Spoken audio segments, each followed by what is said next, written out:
Zviri mumastreets makorokoto kuna jema nemukwasha wenyika Yaya anyora vote of thanks ukuololo ati wedwe please respect me Mai Jeremiah vari kurwadziwa vakati ivo vanozvidemba kuti sei vasina kuwana murume anovada sevevamwe Madam Bosi navo vachema kuti mabrand avo havasapoti pane zvavanodawo kuti vaite uye vakukonewa kuita move on to other brands because of conflict of interest.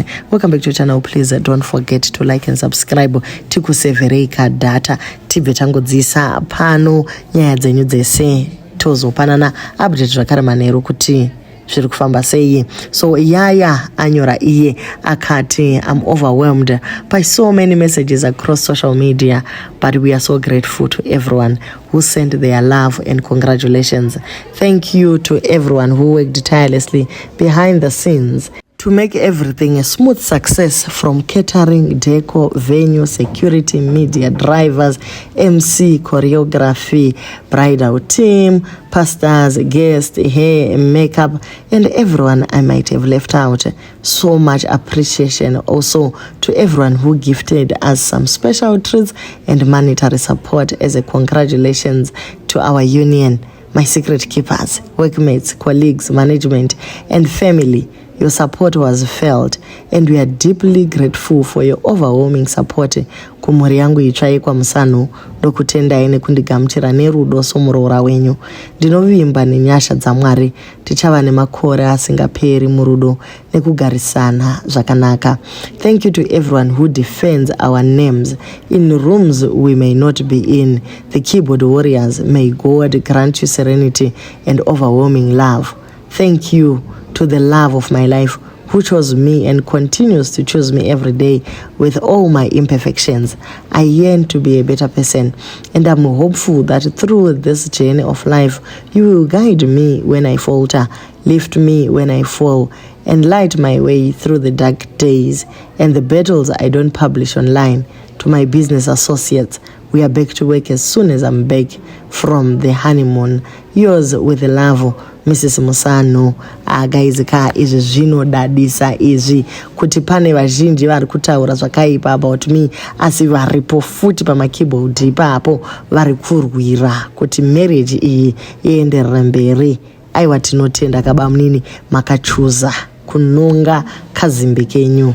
Aiwa vote of thanks yanzwika tachiti zvimwe pachataurwa mabrands, but anyway this shows kuti this was a wedding that they paid for. Hapana need yekutaura kuti takazosponsor naningi vedwe tisakumbei nemuchato wevamwe cut takutorashika ukuwo chiera vanyora ivo vakati vedweka pen down. I'm addressing the narrative. Allow me to address what has been happening on social media.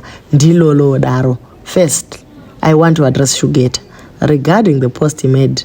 I was on my way to school for my accounts in class test when I came across the post through tags. Shugeta, you managed to convince people to mock me for not being married. As you quoted, Yaya arorwa, askuti Lorraine and Anna vacharorwa. To be honest, this did not sit well with me. You honestly spoiled my day. I spent the whole day trending, and you triggered people to comment on my marital status. Yes, I am not yet married. At 26, many people expect one to be planning to settle down, but my path hasn't been as easy as you might think. I have set a standard for myself. As a girl child raised by a single mother, I told myself I want to get married only when I have fully established myself. That is not an excuse. Dating life hasn't been kind to me lately, and my dating life has been a challenge. However, I have made a decision. I will not settle for less, nor will I settle just because people label me mvana.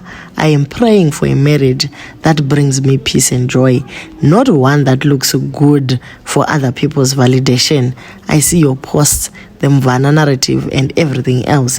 I'm watching it all. So ndo mashoko abva kuna lolo akati aiwa kabamunini imimi it's not your place yekuti mutange kuti bvunza marriage nekuti mimi nhasi mazongoita combine zvamacombina nechisikana chenyu butterfly motofunga kuti life revolves around having babies and marrying. No, aiwa bodo chimbomirai. maiguru maIjeremiah navo vabva vangovawo triggered nemichato yaJema naYaya Good Vibes ndokubva vadururawo moyo wavo vati ivo last week ndaifarira nyaya ndakanamatira kuti ndaane pekugara. Nhasi ndasora BP yakashuta, pressure yandipinda hard iyi ndati ndikati vanodiwa kudai vanenge vamboita sei chaizvo. Chandaimhanyira kumitisiwa ndiri kuchikoro chiko. Asika futi nhasi ndasora ndichitwa Happy Mother's Day ndichituma chikomana changu chiumbe chiya ndichisekeswa nakuziwa mukunde achiyema zvake. Ndikazoti Mwari makandipa zvakawanda wani kwose ndichida zvese. I found myself suffering from wanting to have it all. Iye akamboti you can't have it all. Ambore aniko. Aiwa, I want it all Mwari. Jema and Yaya Good Vibes, you can have it all. You, my sisters and brothers, you can also have it all kumatop fans anguko. Pakudiwa nharo dzinenge kupenga. Faith inenge udzamu wegungwa chaiwo. Aiwa, let's keep praying for our heart's desires. Solomon and David had it all. Happy Mother's Day, my sisters. Sorry ndaswera phone ichichaja kumaraine. Asi imba ndinayo. Mazvita. Ndo mashoko ari kubva kuna maiguru vari kuti ivo muchato uyu wavamutsira maronda avanga vachifunga kuti akapora. Kwaivo vanodiwa kudai vakambova wanepiko vanhu vacho. Tichindopedzisa Madam Boss vachema vakati macompanies andino representa seiko muchindirasira pasi. Vanyora ivo vakati I work so hard for the companies I represent. Sometimes I put my whole heart and passion into the work, even going beyond my contract because I truly believe in building strong relationships and giving my best as a brand ambassador. As a brand, I don't think it feels right to accept support from competing companies while the companies I represent remain silent when I need support the most. It's not always about money. Sometimes it's about resources, service support, or simply showing up for me when it matters. It honestly hurts when I see fellow artists receiving full support for their projects and events, while I struggle to get even small assistance despite all the hard work and loyalty I gave. I have a movie coming up and it needs sponsorship from every angle. I need service providers, partnerships, and support to make it successful. What surprises me the most is seeing competing companies willing to support me immediately, while the brands I call family are still sitting on my proposal, waiting until the last minute without any agents.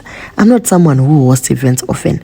When I finally do something meaningful and major like this, I naturally expect support and goodwill from the people and brands I've worked for.